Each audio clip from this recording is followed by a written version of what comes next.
And we're back with our panel. Ruth, let's talk about the Republicans a little bit.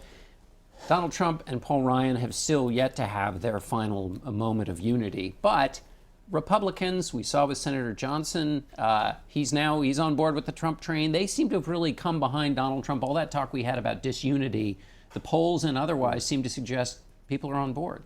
People are on board, and the ones that aren't on board are getting on board. We talked about this a few weeks ago when I suggested, I was a little worried that I might be wrong, that before the Ryan-Trump meeting, that it might be the moment of peak anti-Trumpism. But turns out I was right.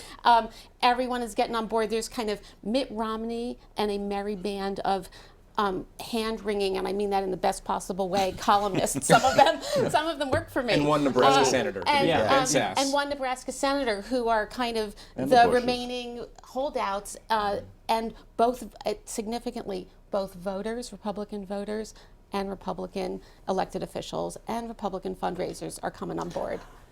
I have something very quick to say. It starts with the words party platforms, which is the most boring thing in the world you could possibly say on a talk show, and I'm about to prove that. But on the Republican side, you have Donald Trump saying essentially he doesn't care really about his party platform, but his big issues are at odds with longtime Republican orthodoxy, let's say. On the Democratic side, it fascinates me, Bernie Sanders people, he has picked some people to write the platform who are left-wing activists in a way that I think is unusual, and I think there will be a struggle there, and I wonder if it'll have implications for the Democrats. Another fun summer. I think it's part of the story of Philadelphia. We're talking about unity in the Republican Party, but then Donald Trump goes out and talks about the governor of New Mexico, Susana Martinez, and is critical of her. What do you make of that? Yeah, I mean, one of the big buzzwords a few weeks ago was pivot. When will Donald Trump pivot? I think he's showing over and over again that he's either incapable or has no desire to do that. But I also think that a more important pivot maybe in this moment is Bernie Sanders' willingness to actually pivot into good soldierhood at a certain point and actually bring a lot of the energy he's brought to this race, as actually a surrogate against Donald Trump, the way that Elizabeth Warren has, and frankly as a supporter of Hillary Clinton. Mark's point about Donald Trump and the pivot, I mean, Donald Trump has broken so many boundaries and he's kind of shattered. But even by Donald Trump standards, what he did this week in San Diego, when he went off on an extended rant against the federal judge hearing a case against Trump University, Indiana-born federal judge Gonzalo Curiel, who he described as a Mexican.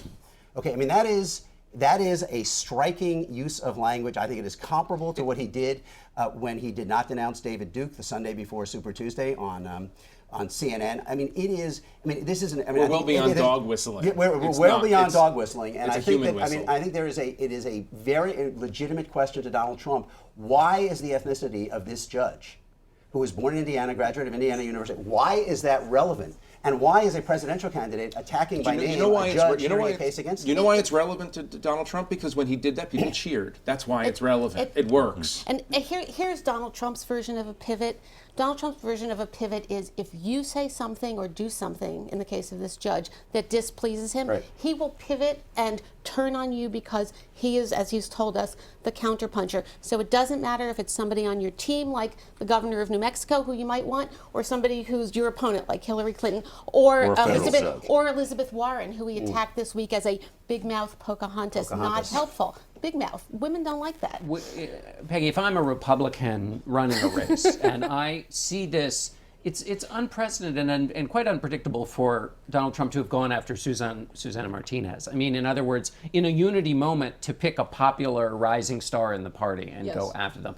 Isn't that the crowd in her home state loved it, which was also a startling thing. Just like Paul Ryan. She's a politician and he's not. I mean, it's a basic Isn't that a level of unpredictability that's going to be, that's what makes other Republican lawmakers nervous, that there's always might be one of those exciting moments. That's the question for those running for the House and for the Senate, that every day they'll have to be parsing their way through, oh my God, how do I respond to this? They'll all have to be figuring out a way to deal with it.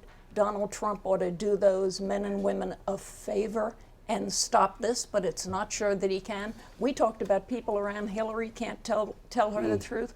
Who around Donald Trump says to him, boss, stop this. Don't do that anymore. It's But not it's, nice. it's more than its random comments. I mean, Donald Trump could have been defined to the public in a number of different ways. He could have been defined as the business guy bringing his private sector expertise to do kind of a rehab on the economy and government. He could have been defined as the outsider coming to clean up a corrupt political system. And those are both parts of his identity. But the third part, the core, I think, of how he got to the nomination was his identity really, this identity as kind of the embodiment of kind of racial backlash and kind of anxiety over changing demography. And he keeps going back into those waters this week with Susana Martinez and with the judge. And that kind of underscores the real problem. It's not holding together the Republican coalition.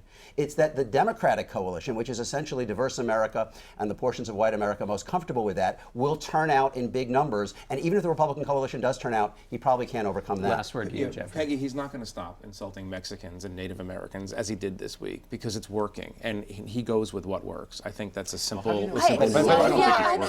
It's working for. It encourages his base. It brings out his base and makes him. But part of the reason it does work with his base, I think, is that they kind of hate politicians. They hate the political class. They're not wild about us. And when he makes fun of the official elites of America, in no matter what way, they kind of like it because they don't like Mexican us. Americans are not the elites of America. No, but a big person like Martinez. Do you know what I mean? The judge? I don't know. We'll have to leave it there. Thanks all of you for that lively discussion. We'll be right back with Colorado Governor John Hickenlooper.